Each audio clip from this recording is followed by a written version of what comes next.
तो तीनों महिला प्रत्याशी लोकसभा की 3 अलग-अलग पार्टियों की। तो जब उनके पास अपने कैडर हैं इतने सारे, तो आखिर क्या बात है कि उनको हर चुनाव के पहले दूसरी पार्टियों से तोड़-तोड़ के उनके नेताओं को लाना पड़ता है। चंपाई सोरेन कहते हैं कि गुरुजी से बात नहीं हो पाती है। शुरू से ही ऑपरेशन लोटस की फिराक में भाजपा थी। कई बार उसे नाकाम कर दिया गया।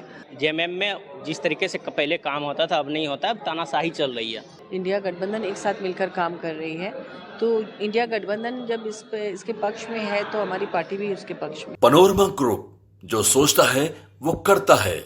हमारे साथ बातचीत करने के लिए जेएमएम से राज्यसभा सांसद महुआ मांझी है। मैम, आज क्या क्या होने वाला है झारखंड भवन में? आज तो उद्घाटन होने वाला है। झारखंड के लिए एक बड़ा दिन है, ऐतिहासिक दिन है। इस भवन का इंतज़ार सालों से हो रहा था।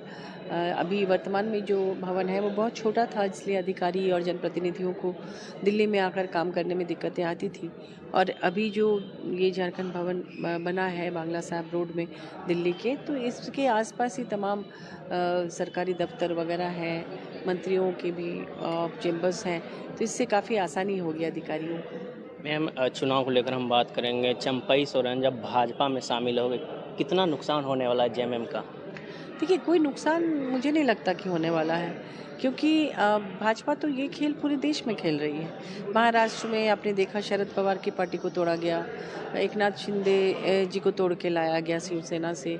ऐसे खेल पूरे देश में चल रहा है। और जब से झारखंड में गठबंधन की सरकार बनी है, माननीय हेमंत सोरेन जी के कुशल नेतृत्व में वो अच्छा काम कर रही है, जनता के उम्मीदों पर खरा उतर रही है, तो ऐसे में शुरू से ही ऑपरेशन लोटस की फिराक में भाजपा थी। कई बार उसे नाकाम कर दिया गया। और अभी ये जो खेल वो खेल ये अब जनता समझ चुकी है, इससे कोई फ़र्क नहीं पड़ेगा। भाजपा का कुनबा बड़ा होगा। हम सबकी शुभकामनाएं हैं कि भाई वो अपना कुनबा को बड़ा करे। जबकि आप जानते हैं कि भाजपा इस अपने आप को दुनिया की सबसे बड़ी पार्टी कहती है। सबसे अधिक महिला कार्यकर्ता भी उनके पास है। लेकिन जब चुनाव का वक्त आया लोकसभा चुनाव में, तो भाजपा ने 3 महिलाओं को टिकट दिया जी। भाजपा से। एक जेएमएम से लेके गए, एक कांग्रेस से लेके आए और एक राजद से लेके आए। जी। तो तीनों महिला प्रत्याशी लोकसभा की 3 अलग-अलग पार्टियों की। तो जब उनके पास अपने कैडर हैं इतने सारे, तो आखिर क्या बात है कि उनको हर चुनाव के पहले दूसरी पार्टियों से तोड़-तोड़ के उनके नेताओं को लाना पड़ता है? ये एक बहुत बड़ा सवाल। चंपाई सोरेन कहते हैं कि गुरुजी से बात नहीं हो पाती है, यानी शिबू सोरेन जी की बात कर रहे थे और बोल रहे थे वो बीमार है, इसलिए जेएमएम में जिस तरीके से पहले काम होता था अब नहीं होता, अब तानाशाही चल रही है। ये तो भाजपा में तानाशाही चूँकि नहीं है, चूँकि प्रधानमंत्री मोदी जी के अलावा बाकी सारे लोग निर्णय लेते हैं सामूहिक, तो उस पार्टी में निश्चित रूप से उनको अच्छा लगता होगा, क्योंकि मोदी जी तो वहाँ पर जो भी करते हैं सबसे राय लेकर करते हैं ना, अकेले तो करते नहीं हैं। तानाशाही तो है नहीं उसमें। मैम, बिहार में जातिगत जनगणना को लेकर तेजस्वी यादव और लालू प्रसाद यादव लगातार प्रदर्शन कर रहे हैं। क्या झारखंड में हेमंत सोरेन की सरकार जातिगत जनगणना कराएगी?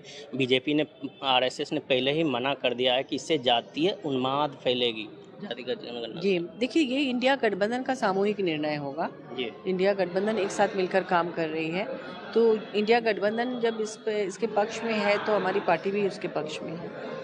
कितने सीटों पे चुनाव लड़ रही है जेएमएम और कांग्रेस? क्या कुछ चुनाव में आने वाला समय में क्या चुनौती मानते हैं एनडीए को?